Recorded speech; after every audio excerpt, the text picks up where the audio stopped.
आज हम सभी लोग इस गांधी जी के जो स्मारक है, इस राजघाट पे जो हम आए हैं, ये दिखाने के लिए कि हम सब लोग एकजुट होकर राहुल गांधी जी के साथ खड़े हुए हैं, ये हमको दिखाना है। और ये जो सत्याग्रह है, ये 10 से 5 तक, ये सिर्फ एक आज के लिए है, लेकिन ऐसे सैकड़ों सत्याग्रह सारे देश में होंगे और हर जगह होंगे। बीजेपी सरकार और मोदी जी खास करके हमारे को कमजोर समझ रही है। अगर कोई व्यक्ति अहंकार से हमारे को कुचलने की कोशिश करता है तो उसका मुंहतोड़ जवाब देने का भी हमारे पास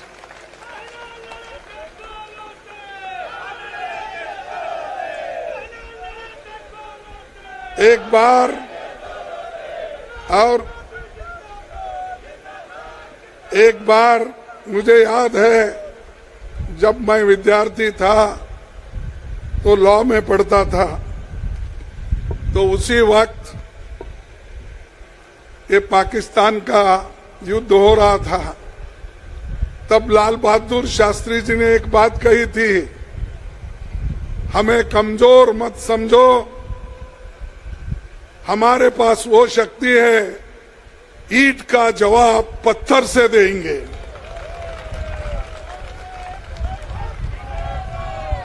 तो हमको अगर कोई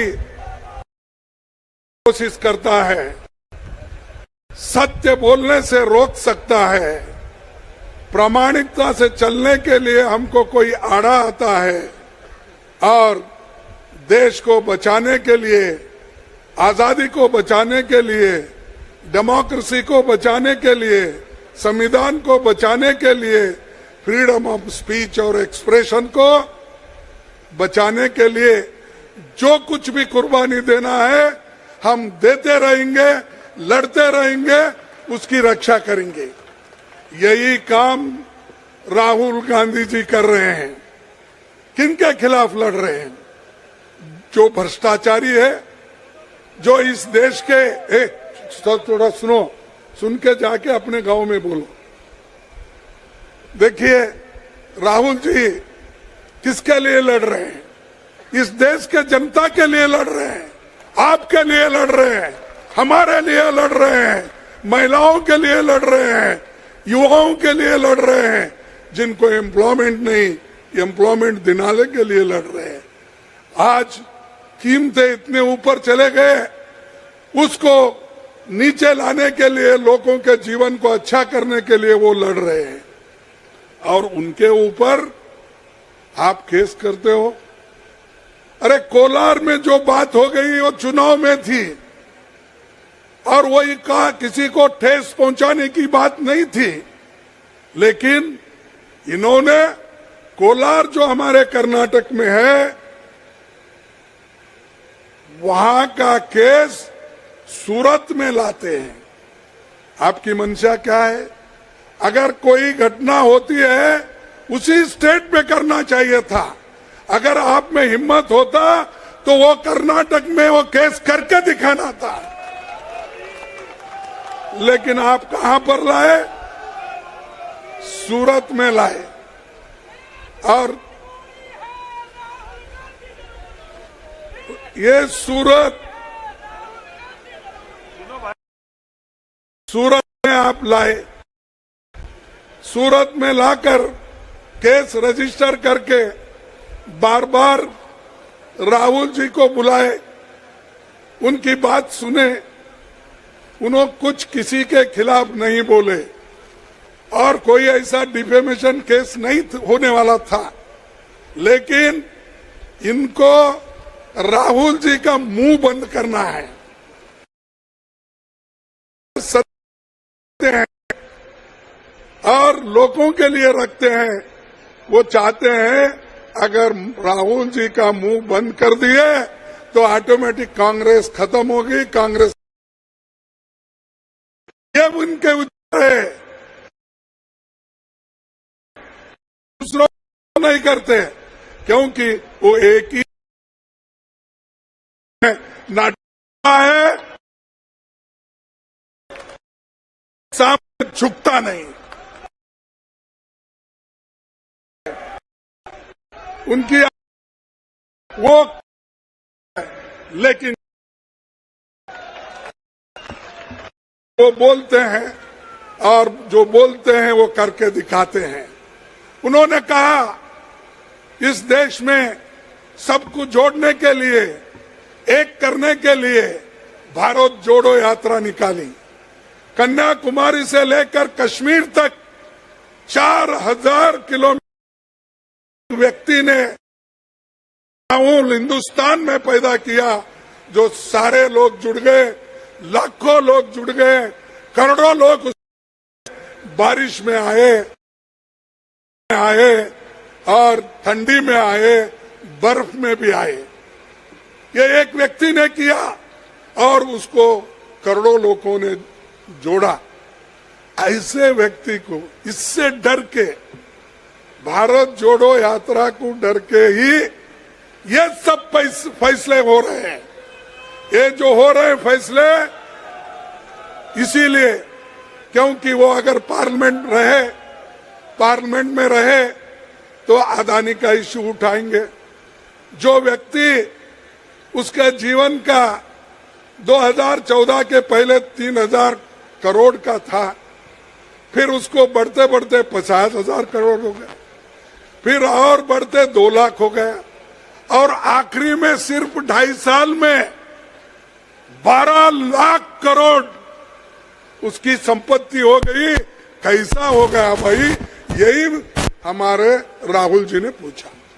सिर्फ 2.5 साल में अगर एक व्यक्ति 12 लाख करोड़ रुपए कमाता है, आया कहां से, दिया किसने? और उसके अदानी के साथ आप फॉरेन जाते हो, उसको लेकर अपने साथ जाते हो। जब प्रधानमंत्री बनने के लिए यहाँ आए, शपथ लेने के लिए, उसके स्पेशल अपने विमान में आते हो।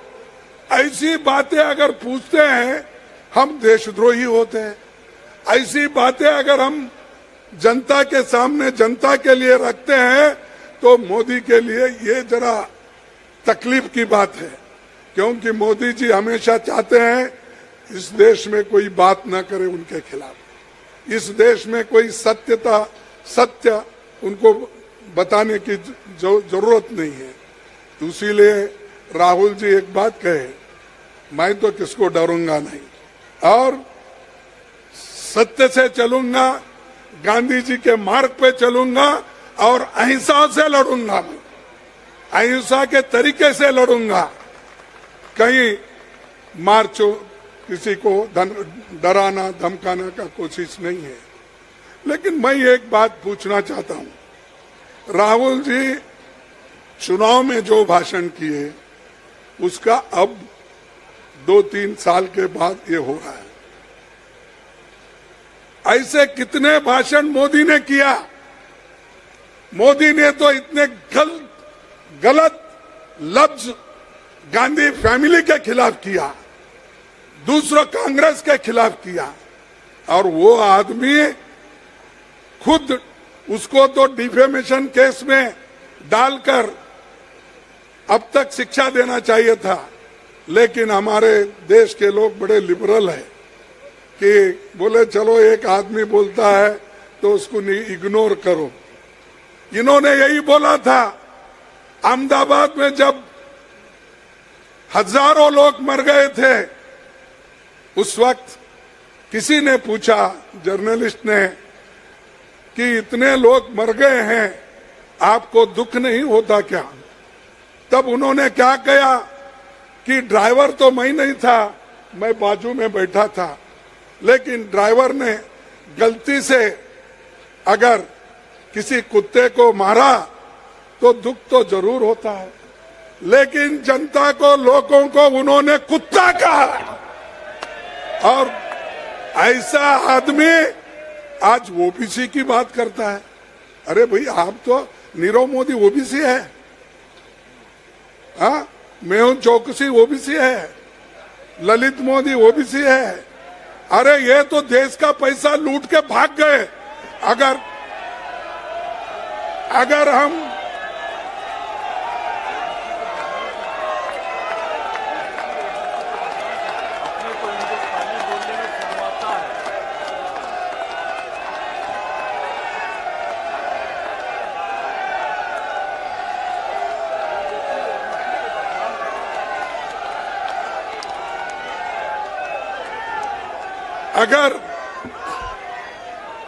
अगर ये भगोड़े हैं और भगोड़ों को बोले तो आपको क्यों दर्द होता है? आपको तो नहीं बोले, वो आपका नाम लेकर नहीं बोले, उन्होंने जनरली बात किया। ऐसे भगोड़े हमारे देश में हैं जो बैंक का पैसा लूट रहे हैं, LIC का पैसा लूट रहे हैं। छोटे मोटे लोग जो डिपॉजिट रखते हैं बैंकों में, LIC के लिए जो अपना पैसे भरते हैं अपने जीवन के लिए, वो पैसा किसी को आप दे रहे हो, जनता का पैसा लूट रहे हो, वो लूटना बंद करो, ये राहुल जी कहते थे। लेकिन उनको ये पसंद नहीं था, इसलिए ये पसंद इसलिए नहीं है, ये कहीं ना कहीं उनको लगती है बात। अरे भाई, अगर आप देशभक्त हो, देश के लिए इतना आपके पास बहुत, उसके बारे में आप बहुत ही चिंता करते हो, तो ऐसे लोगों को क्यों शिक्षा नहीं देते? जो पैसे बचाने के लिए, देश को बचाने के लिए जो इंसान काम करता है, उसको आप जेल भेजते हो, और जो लूटता है उसको बाहर भेजते हो।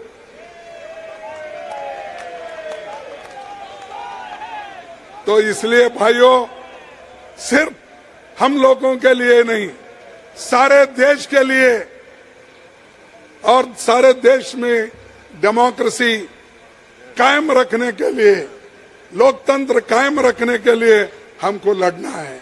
मुझे खुशी इस बात की है ये तो बोला था, मुझे खुशी इस बात की है कि सारे पार्टियां, सभी अपोजिशन पार्टी एक होकर राहुल जी के साथ खड़े हुए हैं। मैं उन सबको धन्यवाद देता हूं, उन सबको शुक्रिया अदा करता हूं कि जो ऐसे वक्त में लोकतंत्र को बचाने के लिए हमारे साथ खड़े हुए हैं। हर एक ने बात की, मैं उनको धन्यवाद देता हूं, 100 बार धन्यवाद देता हूं। और ये लड़ाई ऐसे ही कायम रखने के लिए हमको भी कोशिश करना है। ये एक दिन की लड़ाई नहीं, कामयाब होने तक हमारी लड़ाई जारी रहेगी।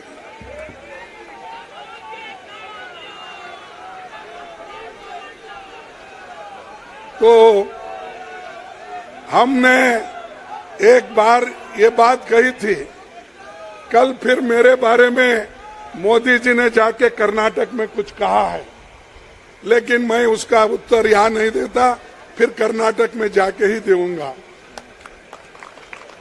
लेकिन मोदी जी और शाह, ये ईडी वाले हैं, सीबीआई वाले हैं, इनको तो जनता से डेमोक्रेटिक तरीके से लड़ना नहीं आता, वो दबा के सबको कुचल के लड़ना चाहते हैं।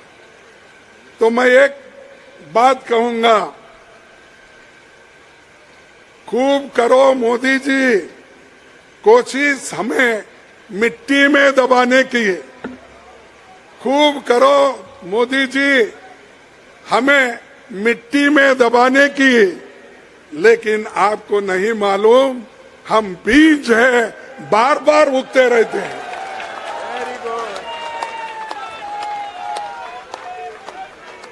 हमको आप कुचल नहीं सकते, हम बीज है भाई। आप जितना मट्टी में दबाएंगे हम फिर ऊपर आएंगे। तो ये उनकी एक ये है, क्या है कि ऐसा हम करते गए, सताते गए, राहुल जी को डिस्क्वालीफाई करे। अरे डिस्क्वालीफाई जनता करने दो ना, तुम क्यों? क्योंकि तुम्हारे खिलाफ तो नहीं बोल रहे, देश को बचाने के लिए बोल रहे, चोरों के खिलाफ बोल रहे, फिर चोरों का साथ क्यों दे रहे आप? लूटने वालों का साथ क्यों दे रहे? लुटेरों का साथ क्यों दे रहे? फाइट करने वाले लोग, उनका साथ क्यों दे रहे? जाति जाति में झगड़ा क्यों लगा रहे? तो इसीलिए हम सब लोग एक होकर लड़ना है और राहुल जी का संदेश घर घर पहुंचाना है। मैं आपसे विनती करता हूं, मजबूत बनो, एक हो जाओ, कुछ भी आए, अगर डेमोक्रेसी बची तो ही आप सबको हक होगा वोट देने का, नहीं तो ये डिक्टेटरशिप लाएंगे। अगर बगैर कुछ नहीं किए वो अभी अपने सारे कानून इस्तेमाल करके डिक्टेटरशिप की तरफ चल रहे हैं। तो इसलिए भाइयों, आप सबको मैं धन्यवाद करता हूं, क्योंकि छोटे से समय में, एक दिन के समय में, ये दिल्ली के प्रदेश कांग्रेस कमेटी के अध्यक्ष और उनके साथी और खासकर प्रियंका जी, क्योंकि यहाँ बहुत ही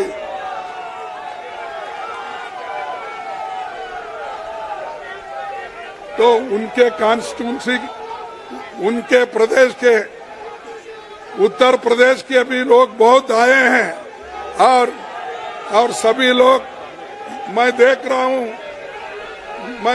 हूं यहां से कोने तक लोग लगे हैं, यहां से कोने तक लगे हैं। आप पीछे मोड़ के देखिए, तो ये जोश लोगों में है, इसको कायम रखना चाहिए। इतना कहते हुए मेरे भाषण को समाप्त करता हूं।